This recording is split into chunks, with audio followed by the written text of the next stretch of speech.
ओम शांति।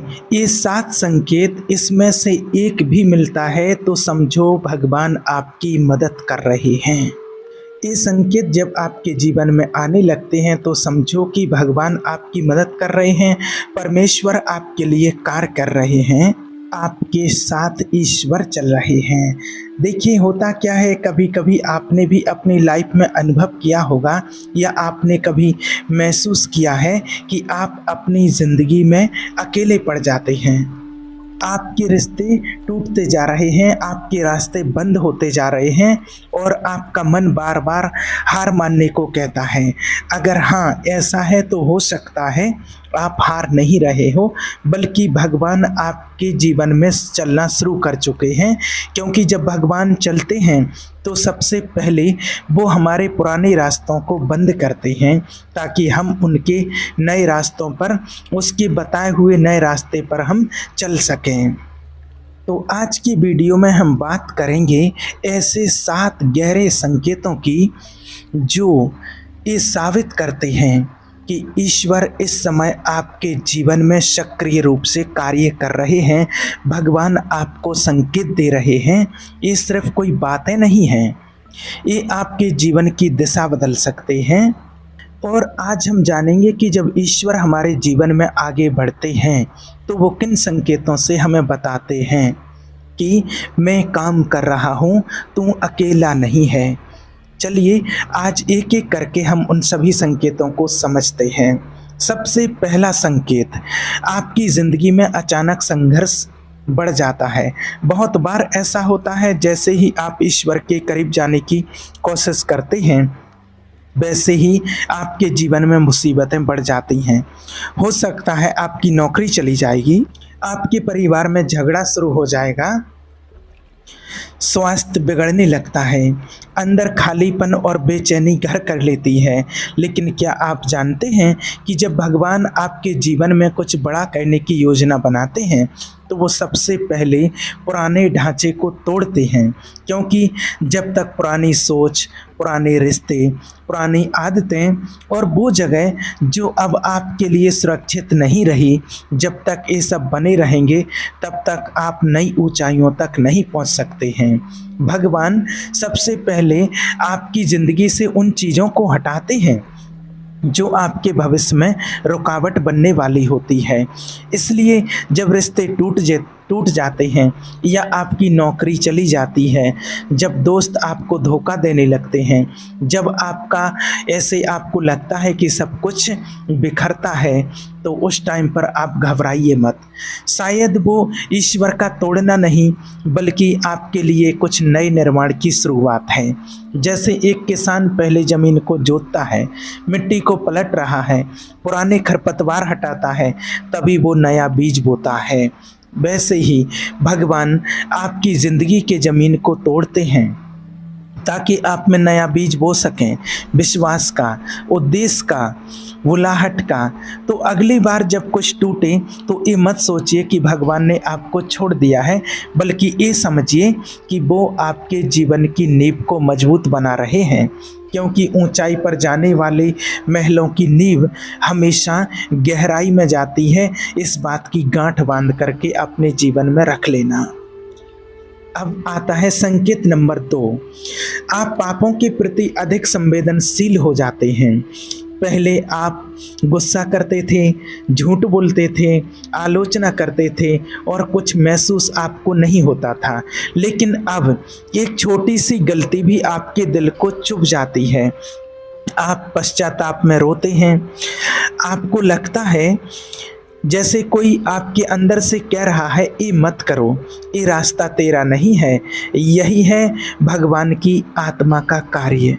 भगवान आपकी आत्मा को उच्च स्तर पर ले जाना चाहते हैं। जब भगवान आपके जीवन में आते हैं तो सबसे पहले वह आपके विवेक को जगाते हैं। जब पवित्र आत्मा आएगी तो वह संसार को पाप, धर्म और न्याय के विषय में समझाएंगे। इसे और विस्तार से समझते हैं एक छोटे से उदाहरण के माध्यम से। एक विवेक नाम का लड़का था। बचपन में वो बहुत मासूम था। लेकिन जैसे जैसे बड़ा हुआ बुरी संगत में पड़ गया। छोटी मोटी चोरी करना, झूठ बोलना, स्कूल से बहाना बना करके भाग जाना, ये सब उसके लिए आम बात हो गई थी। धीरे धीरे उसका दिल इतना कठोर हो गया था कि वो किसी की भी चीज़ चुराता और कहता, सभी यही तो करते हैं, मैं कोई अलग थोड़ी हूँ। वो खुद को कभी गलत नहीं मानता था। उसके लिए झूठ बोलना, किसी को नुकसान पहुंचाना, गुस्से में चीखना, सब एक नॉर्मल लाइफ उसकी बन गई थी। लेकिन एक दिन एक घटना ने सब कुछ बदल दिया। वो विवेक नाम का लड़का जो था, एक दिन चोरी करके एक दुकान से भाग रहा था। तभी उसकी नज़र सड़क के किनारे पर बैठे एक बुजुर्ग व्यक्ति के ऊपर पड़ती है। वो बुजुर्ग व्यक्ति जो था वो कांपते हाथों से रोटी खा रहा था। उसके हाथ एकदम कांप रहे थे, उसकी आंखों से आंसुओं की धारा बह रही थी। अब विवेक को ऐसा अचानक लगा कि उसकी जो चोरी की वस्तु है, जो वो चोरी करके लाया है, उसकी चोरी की वस्तु उस बूढ़े की ज़रूरत बन सकती है। वो वहीं पर रुक गया। उसका मन बेचैन हो गया। उसी रात उसे नींद नहीं आई। वो करवटें बदलता रहा। उसे महसूस हुआ जैसे कोई आवाज़ उसके अंदर कह रही हो, तू उससे बहुत बेहतर बन सकता है, तू ऐसा नहीं था, तू अब भी बदल सकता है। अगले दिन उसने गलती से उठाई हुई चीज़ उसी दुकान पर जाकर वापस रख दी और पहली बार उसने पास के मंदिर में जाकर के चुपचाप एक कोने में बैठ कर के और भगवान से प्रार्थना की। वहाँ एक व्यक्ति ने आकर के उनको एक पुस्तक दी और उसने वो पुस्तक खोली और उसकी नज़र पड़ी एक पंक्ति पर। उसमें लिखा हुआ था कि जो चोरी करता है अब और ना कर, बल्कि मेहनत से कमाकर ज़रूरतमंदों के साथ बांटे। उस एक वचन ने उसका दिल छू लिया। उसे पहली बार महसूस हुआ कि वह जो कर रहा था वो केवल गलती नहीं, वो पाप था। उस दिन से उसका जीवन बदल गया। अब वो दूसरों की मदद करने लगा। जो समय पहले झूठ, चोरी और गुस्से में बीतता था, अब सेवा, नम्रता और पश्चाताप में बदल गया। अब जब भी उसके मन में कोई गलत विचार आता, उसे ऐसा लगता कि जैसे कोई अंदर से कहता कि ये रास्ता तेरा नहीं है, सीख। उसको बहुत बड़ी मिल गई थी। जब कोई पवित्र आत्मा हमारे संग होती है, जब परमात्मा का, ईश्वर का, भगवान का साथ होता है, तो केवल हमारे कर्म नहीं, हमारा विवेक बदल देता है। वह हमें न केवल सिर्फ हमारे पापों का एहसास कराते हैं, बल्कि उनसे दूर जाने की शक्ति भी हमें देते हैं। अब आता है संकेत नंबर 3। आपके दिल में भगवान की योजना जानने की तड़प हो। आपके मन में बार बार सवाल उठता है, हे प्रभु, तू मुझसे क्या चाहता है? मेरी ज़िंदगी का मकसद क्या है? आप अब केवल जीने के लिए नहीं जीना चाहते हैं, अब आप जीना चाहते हैं भगवान की मर्ज़ी के अनुसार।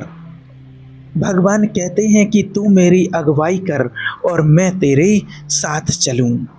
यही है आत्मा का जागरण। ये तड़प कोई साधारण विचार नहीं है, ये बुलाहट है। अब संकेत नंबर 4, आपका आत्मिक चीज़ों में आकर्षण होने लगता है। अब सुबह उठते ही इंस्टाग्राम नहीं, कोई भगवान की अच्छी पुस्तक, गीता ग्रंथ पढ़ने का मन करता है। भगवान का ध्यान, मेडिटेशन करने का मन करता है। अब सुबह सुबह गाने नहीं, भजन अच्छा लगता है। अब पार्टियों में नहीं, एकांत में बैठ कर के भगवान से बातें करने में शांति मिलती है, मन को सुकून मिलता है। ये बदलाव आपका नहीं है, ये ईश्वर की उपस्थिति का प्रभाव है। मनुष्य केवल रोटी से नहीं, बल्कि हर एक वचन से जीवित रहेगा जो भगवान के मुख से निकलता है।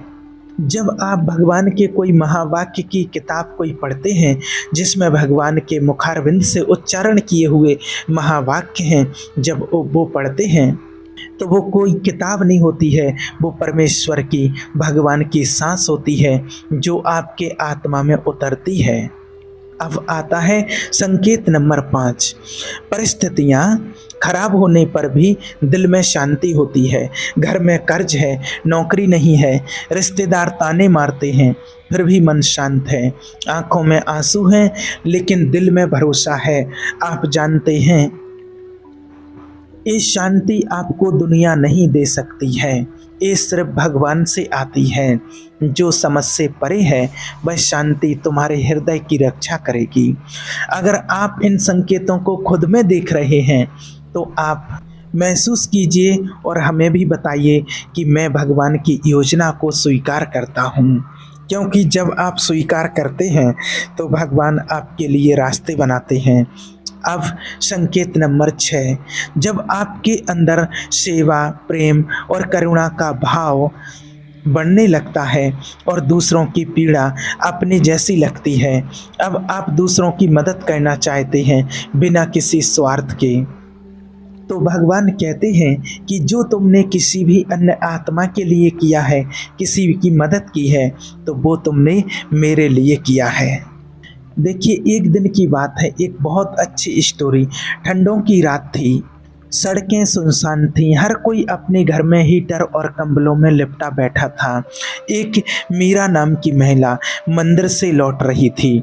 अचानक उसकी नज़र एक कोने में बैठे एक छोटे से बच्चे पर पड़ी। उस बच्चे के पास चप्पल भी नहीं थी, शरीर पर बस एक पतली सी कोई शर्ट थी, फटी हुई पुरानी सी शर्ट पहने हुए था और चेहरा उसका बहुत थकावट से झुका हुआ था। मीरा वहीं पर रुक गई। किसी ने उसे रोका नहीं, लेकिन उसके दिल के अंदर एक आवाज़ आई, क्या तुम उसे ऐसे ही छोड़ दोगी? उसने बच्चे से पूछा, बेटा क्या तुम भूखे हो? बच्चे ने धीरे से कहा, हाँ, 3 दिन से कुछ अच्छे से खाया नहीं। मीरा ने उसे अपने साथ ले जाकर के खाना खिलाया, नए कपड़े दिए और कुछ दिनों के लिए उसकी देखभाल की। फिर एक आश्रम में उसे रहने की और शिक्षा की व्यवस्था भी करवाई। वो बच्चा कौन था, मीरा ये बात नहीं जानती थी। उसने बस एक मजबूर आत्मा में ये देखा कि ये परमात्मा का अंश है, ये भगवान की संतान है, ये भी इंसान है, ईश्वर की संतान। तो कहने का भाव कि ईश्वर जब किसी के साथ होते हैं तो वो सिर्फ उसे धर्मी नहीं बनाता, वो उनके हृदय को सेवक बना देते हैं। जहाँ पहले हम मुझे ऐसा करने से क्या मिलेगा सोचते थे, और अब हम सोचते हैं कि मैं किसकी मदद कर सकता हूँ।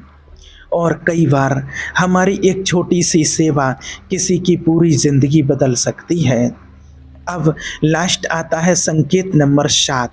आपको भगवान से बार बार संकेत मिलने लगते हैं।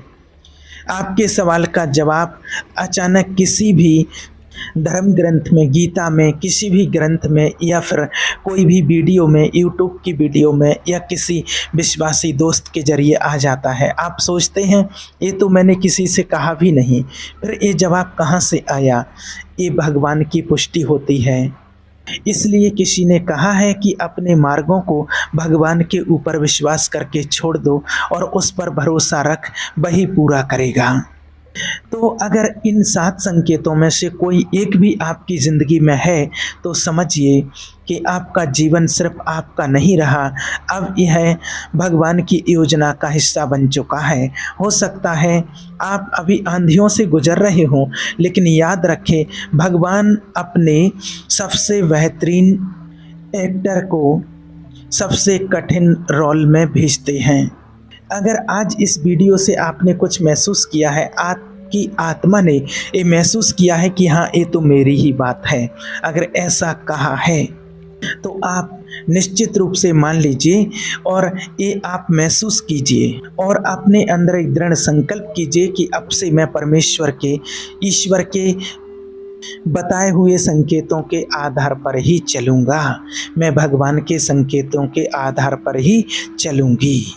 और फिर देखना आपका जीवन कितना श्रेष्ठ और उज्जवल बन जाता है, आपके जीवन में एकदम निखार आने लगेगा। ठीक है, ओम शांति।